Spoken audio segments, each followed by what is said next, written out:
अस्सलामुअलैकुम study studio with Mohammad Farooq के page से आज हम देखेंगे इंग्लिश ग्रामर में सबसे पहले हम देखते हैं टेंसेस को कि टेंसेस क्या होते हैं। उसमें जो टेंसेस में आम जो कोई भी हम इसकी जब ग्रामर करते हैं या इसकी ट्रांसलेशन करते हैं तो हमें टेंसेस की ज़रूरत पड़ती है, पास्ट, प्रेजेंट और फ्यूचर टेंसेस की। तो सबसे पहले जो है हम देखेंगे कि प्रेजेंट इंडेफिनिट टेंस क्या होता है। प्रेजेंट जो होता है, प्रेजेंट का मतलब होता है हाल। जो हाल में हमारे पास कोई भी काम हो, कोई भी चीज़ जो हम हाल में कर रहे हो, वो होता है प्रेजेंट। इनडेफिनिट होता है सिंपल। जो सिंपल हम लैंग्वेज इस्तेमाल करते हैं या सिंपल हम जो इंग्लिश के जो ग्रामर में जो सिंपल लफ्ज़ इस्तेमाल करते हैं वो इसमें इनडेफिनिट। और टेंसेस का मतलब जो टेंस होता है या कोई जुमला होता है जो हम इस्तेमाल करते हैं इसको प्रेजेंट हाल के। सबसे पहले हम देखेंगे प्रेजेंट इनडेफिनिट टेंस। अब हाल, फेल का क्या मतलब हो गया? फेल का मतलब होता है कि वो काम जो आप ज़ाहिर करना, उस काम का जो आपको पता लगे कि ये काम हो क्या रहा है। जैसे वो पढ़ रहा है तो ये एक काम है, तो रहा है। तो अब हम प्रेजेंट में जो है वो इस्तेमाल करते हैं ऐसे टेंस जिसमें जो होती है वो क्या इस्तेमाल होता है। सबसे पहले हम देखेंगे इसमें उर्दू में इसकी पहचान क्या है, कि हम इसको उर्दू में जो है वो कैसे लिखते हैं या इसमें उर्दू में सेंटेंस के आखिर में क्या आता है तो ये जुमला बनता है। उर्दू में इसकी पहचान है कि इसमें जो लफ्ज़ के आखिर में जो है ना, लफ्ज़ के आखिर में जो है ता है, ते हैं, ता हूँ और ते हो वगैरह आता है। इसकी उर्दू में ये पहचान है कि इसके आखिर में जो हमारे पास आता है ता है, करता है, करते हैं, करता हूँ और जो है वो करते हो वगैरह। तो इसके आखिर में जो है वो ये उर्दू में इसकी ये पहचान है। अब इसका जो है वो हम देखते हैं, जैसे मसला हम लेते हैं मैं नमाज़ पढ़ता हूँ। प्रेजेंट है हाल में, तो ये प्रेजेंट इनडेफिनिट टेंस होगा। हम हॉकी खेलते हैं मतलब प्रेजेंट है तो ये इनडेफिनिट में होगा। अब हम इसमें देखेंगे कि फॉर्म ऑफ वर्ब इसमें कौन सी इस्तेमाल होती है। इसमें जो है हम फॉर्म ऑफ वर्ब इस्तेमाल करते हैं वो फर्स्ट फॉर्म ऑफ वर्ब हम इसमें यूज़ करते हैं। प्रेजेंट इंडेफिनिट में हम फर्स्ट फॉर्म ऑफ वर्ब जो है वो इस्तेमाल करते हैं। और जो हेल्पिंग वर्ब इसके साथ इस्तेमाल होता है, इसके साथ हेल्पिंग वर्ब इस्तेमाल होता है डू एंड डज़। डू और डज़ जो है इसके साथ हेल्पिंग वर्ब जो है वो तौर पे इस्तेमाल होता है। और इंटरोगेटिव और नेगेटिव में जो है ये इस्तेमाल होते हैं और अफर्मेटिव में नहीं होते। अफर्मेटिव मतलब जो हम सिंपल जो इस्तेमाल करते हैं ये सवालिया में इस्तेमाल होते हैं, और जहाँ हम कोई नेगेटिव नॉट साथ लगाएं तो उसमें ये इस्तेमाल होते हैं डू और डज़। ये सिर्फ नेगेटिव में, और जो इंट्रोगेटिव होते हैं जो क्वेश्चंस वाले होते हैं और नेगेटिव जो हमारे पास सेंटेंस होते हैं उसमें ये डू और डज़ का इस्तेमाल होता है। अब इसका जो है वो टेबल क्या है, मतलब इसका पैटर्न क्या है। सबसे पहले हमारे पास सब्जेक्ट आता है, ही शी किसी का नाम इट दे, फिर आता है हेल्पिंग वर्ब,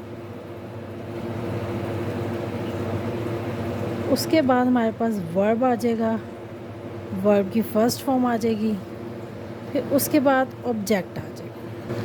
ये जो है इस तरह जो है वो लिखा जाता है कि हम इसको लिखते कैसे हैं। अब मैं इसकी एक एग्ज़ाम्पल आपको देती हूँ।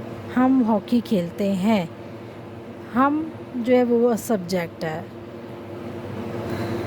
We play cricket, we play cricket, we subject, helping verb हमारे पास क्या आ गया, first form of verb play की फ़र्स्ट फॉर्म ऑफ वर्ब। और इसमें जो वर्ब है हेल्पिंग वर्ब कोई भी नहीं है इसमें क्योंकि ये पॉजिटिव है, सॉरी हेल्पिंग वर्ब कोई भी नहीं है क्योंकि ये पॉजिटिव है। वर्ब की हमारे पास फर्स्ट फॉर्म आ गई प्ले, और ऑब्जेक्ट जिस पे काम किया जा रहा है, ऑब्जेक्ट हमारे पास वो है क्रिकेट। तो ये इसका जो है वो इस फॉर्म में इसको लिखते हैं। अब हम इसके अफर्मेटिव जो है वो सेंटेंसेस देखेंगे।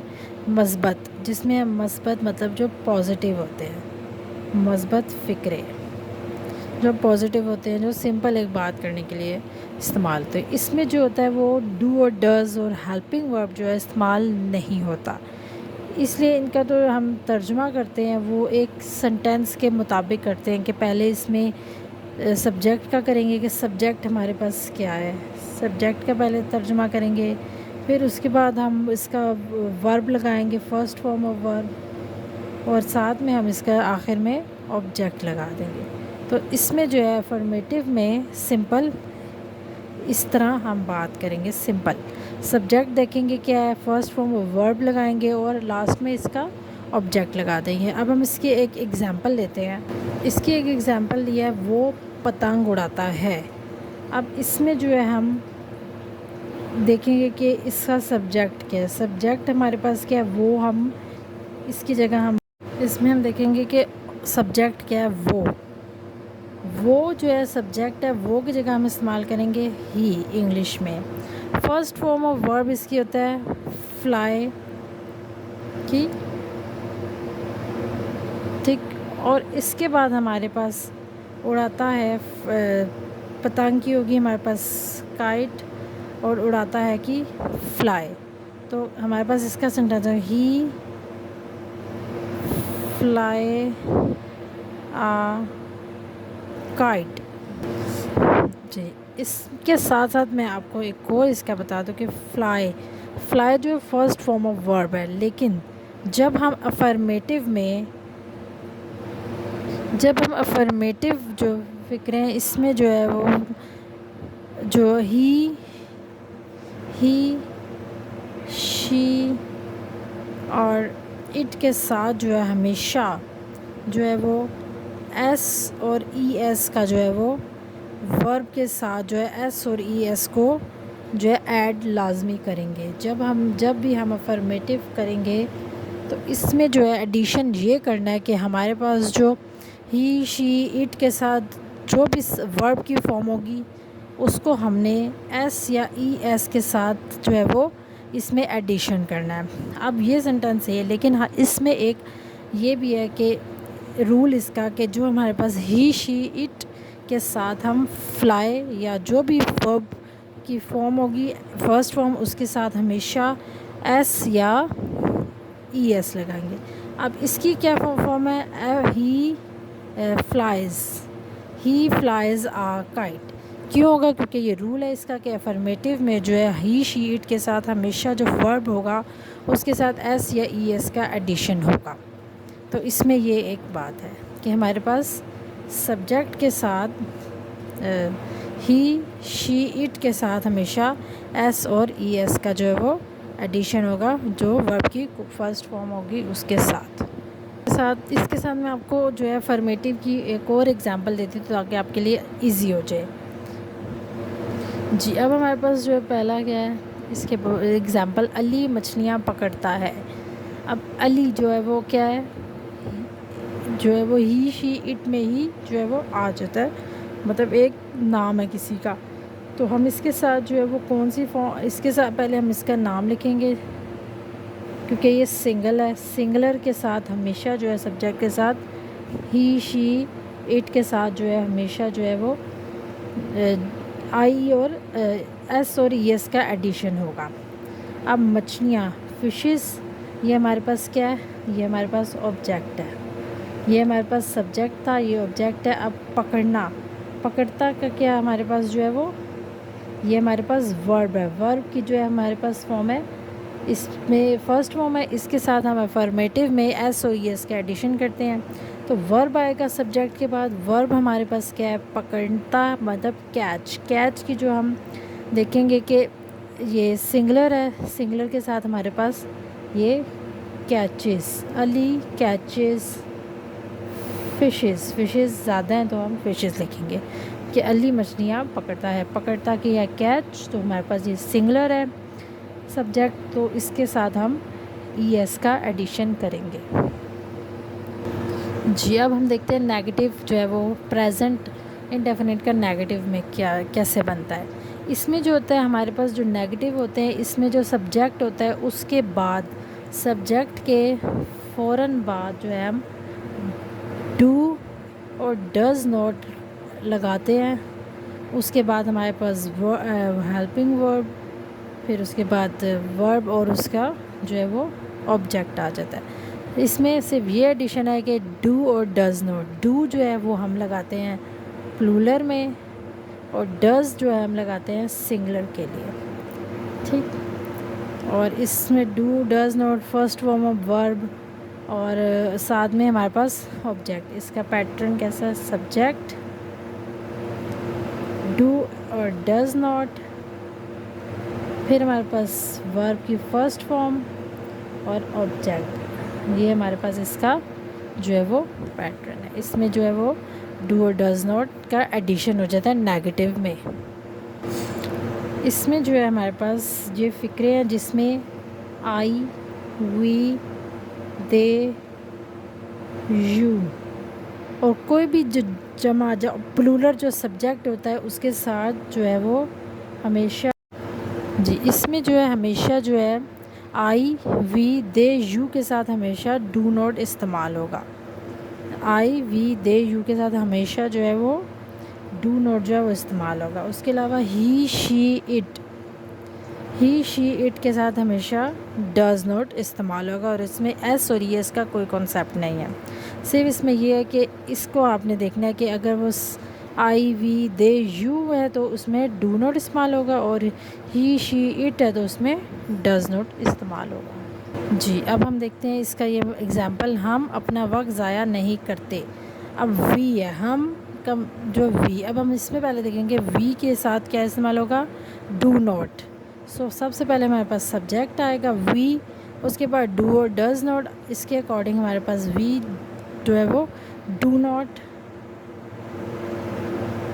वी डू नॉट वक्त ज़ाया नहीं करते। वक्त जो है वो वेस्ट सबसे पहले आ जाएगा इसका वर्ब, वेस्ट ओवर टाइम, ठीक। ये हमारे पास ऑब्जेक्ट आ गया, ये हमारे पास ये आ गया वर्ब और ये हमारे पास जो है वो आ गया इसका ये सब्जेक्ट है और ये हमारे पास जो है इसकी डू और डज़ की फॉर्म आ गई। तो ये सिंपल सा इसका सेंटेंस बन गया। जी, एक और एग्जांपल देख लेते हैं। वो घंटी नहीं बजाता है। वो जो है वो ही, शी में आ जाता है तो हम इसमें ही कर लेंगे इसको, ही।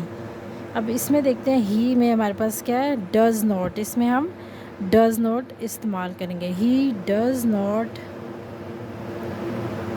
रिंग द बेल, बजाना रिंग और घंटी बेल। ये हमारे पास ऑब्जेक्ट है। ये हमारे पास जो है वो वर्ब आ गया, ring form first form of verb, does not और ये हमारे पास सब्जेक्ट। जी, अब हमारे पास है इंट्रोगेटिव और या सवालिया। इसमें जो होता है, इसमें जो हम फ़िक्रे होते हैं उसके शुरू में यानी सब्जेक्ट से पहले, सब्जेक्ट जो होता है उससे पहले जो है किसका एडिशन करते हैं हम, डू और डज़ का। इस तरह नेगेटिव में हम जो है सब्जेक्ट के बाद डज़, डू और डज़ नॉट लगाते हैं, लेकिन इसमें जो है सब्जेक्ट से पहले डू और डज़, क्योंकि ये क्वेश्चन है तो हमारे पास जो है वो डू और डज़ जो है वो पहले जो है वो सब्जेक्ट से पहले इस्तेमाल होगा। बाकी सारा उसी तरह है, फर्स्ट फॉर्म ऑफ वर्ब और आखिर में ऑब्जेक्ट। बाकी सब वही है, सिर्फ जो एडिशन जो है क्या हुआ कि डू और डज़ पहले आ गया सब्जेक्ट से। इसमें भी सेम वही रूल है कि यू, वी दे के जो इसके साथ इस्तेमाल जो होता है डू और डज़ का, जैसे हम ही, शी, इट के साथ डज़ नॉट और बाकी जो है वो डू नॉट इस्तेमाल करते हैं। तो इसमें देखते हैं क्या, तो हमारे पास सबसे पहले आएगा तुम जो है यू, तो इसके साथ हमारे पास क्या लगेगा, डू यू।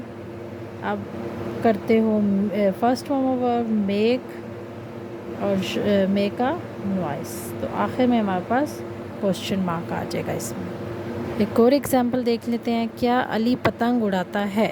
अब अली जो है वो एक है तो उसके साथ हम इस्तेमाल करेंगे डज़। डज़, अब सब्जेक्ट आ गया मेरे पास, नेम है सब्जेक्ट में, अली उड़ाता फ्लाई आ काइट। आखिर में हमारे पास इसमें जो है वो क्वेश्चन मार्क आ जाएगा। जी आज का जो था ये टॉपिक था प्रेजेंट इंडेफिनिट टेंस। इसमें मैंने आपको इसके फॉर्मेटिव, नेगेटिव और इंट्रोगेटिव जो है वो समझा दें। अगर कोई भी आपको डिफ़िकल्टी हो तो आप हो तो आप हमें जो है वो पूछ सकते हैं, क्वेश्चन कर सकते हैं। चैनल को सब्सक्राइब कीजिएगा, लाइक कीजिएगा और शेयर कीजिएगा। Thank you.